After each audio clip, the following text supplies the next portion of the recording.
Take a deep breath. Lower the volume just a little. Let your eyes rest. Tonight's story is meant to drift slowly, quietly, into your mind.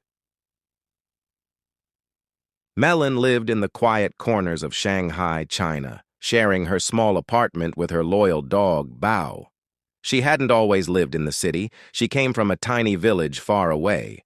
After her father passed away, Melon moved to Shanghai to support her mother and younger sister. Melon was gentle by nature, kind, soft-spoken. She worked in a toy store, and she loved toys, but dolls were her favorite. Because of her job, she could buy dolls at discounted prices, and over time, her apartment filled with them. Dolls from different countries, different faces, different smiles. They lined her shelves silently, watching over the room. One evening, a limited edition Labubu doll collection arrived at the shop. They sold out almost instantly. Almost. Melon had already saved one for herself.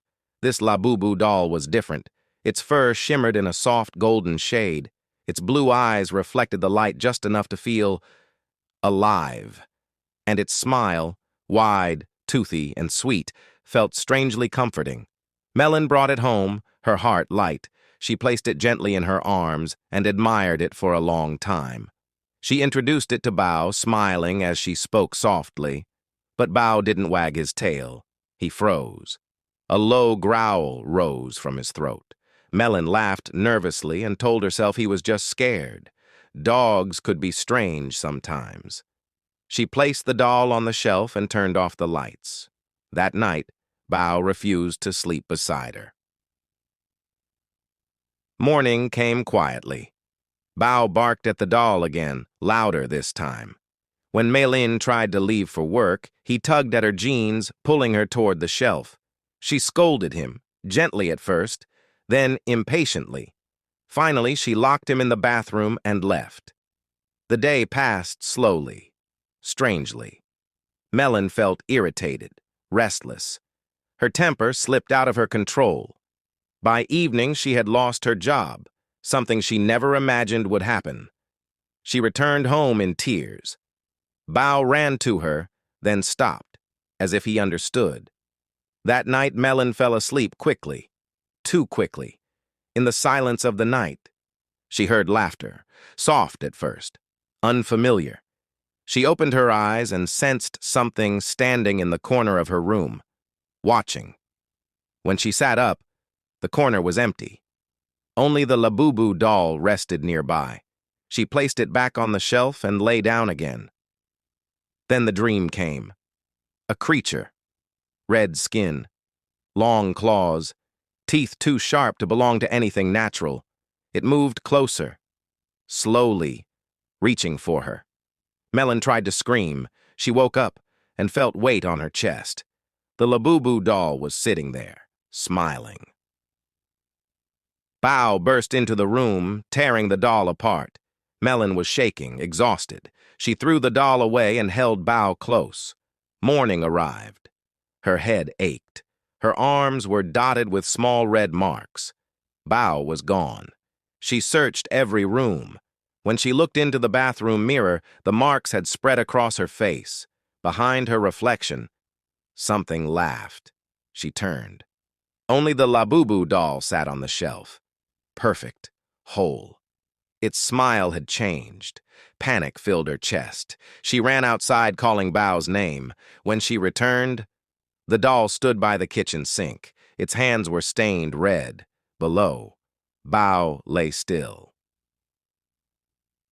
Melon searched online through trembling hands. Stories appeared from all over the world. Haunted Labubu dolls, misfortune, illness, death.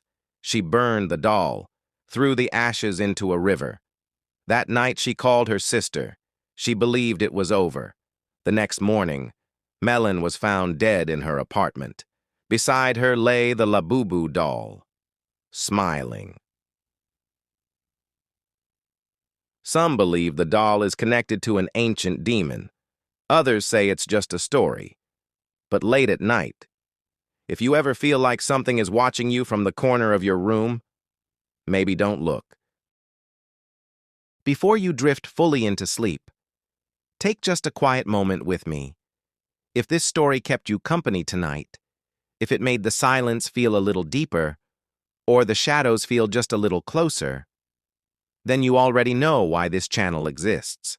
Every week we carefully craft these stories, not to shock you, not to scream at you, but to slowly pull you into a world where fear whispers instead of shouts.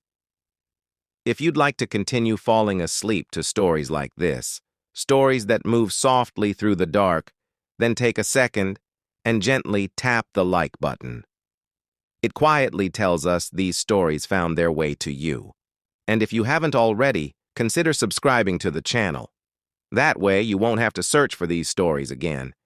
They'll be waiting for you, right here, whenever the night feels a little too quiet.